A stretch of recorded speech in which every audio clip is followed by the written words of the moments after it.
Malumunuz üzere 6 Şubat'ta başımıza büyük bir felaket geldi. Tabii ki bu Allah'tandır. Yani biz her şeye göğüs gerdik.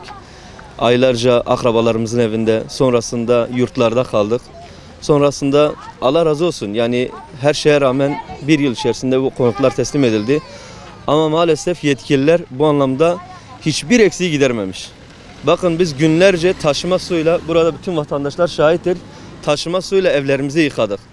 Ondan sonra geldik, yerleştik, bir gün su yok, bir gün elektrik yok, servis yok, fırın yok, market yok, hiçbir şey yok burada. Dolayısıyla bizler şu anda büyük bir mağduriyet içerisindeyiz. Özellikle diğerlerine hadi geçtik, diyelim ki su getirdik, evimize ekmek getiririz, bunda sıkıntı yok. Ama çocuklarımızı bu şekilde her gün okula götüremiyoruz. Bakın burada sadece bir servis vermişler. Çocukların isimlerini almamışlar, adreslerini almamışlar, velilerin ismini almamışlar. Hiçbir şey yok. Yani bu çocuklar nasıl gidecek, nasıl gelecek? Bir de diyelim ki biz çocuklarımızı eski okullarına devam ettirmek istiyoruz. Ama gelmişler işte siz çocuklarınızı bu okula alacaksınız diye. Biz diyoruz ki kendi ücretini de verelim. Servis bize tahsis edin, çocuklarımız eski okullarına devam etsinler. Öğretmenleriyle, arkadaşlarıyla devam etsinler. Ama bize şu anda bir dayatma yapılıyor. İşte şu okulda şey yapmışız, yer hazırlamışız. Bu çocuklar bu okula gidecek diye.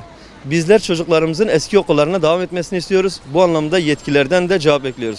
Bakın arkamızda yönetim var mesela. Biz kendileriyle görüştüğümüz zaman diyorlar ki biz konuşmuşuz, halledeceğiz. Bakın şu anda 2 haftadır çocuklarını okula göndermeyen aileler var. Ve bu çocuklar eğitimden yoksun kalıyorlar.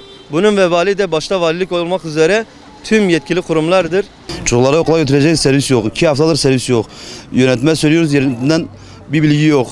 Milli eğitime gidiyoruz, orada da bir bilgi yok. Diyorlar en az 2 aya kadar çözeceğiz. 2 aya kadar çocuklar okula gitmiyor. Derslerinden geri kalıyor. Yani mağduruz. Yardımcı olsanız seviniriz yetkililerden. Bekliyoruz.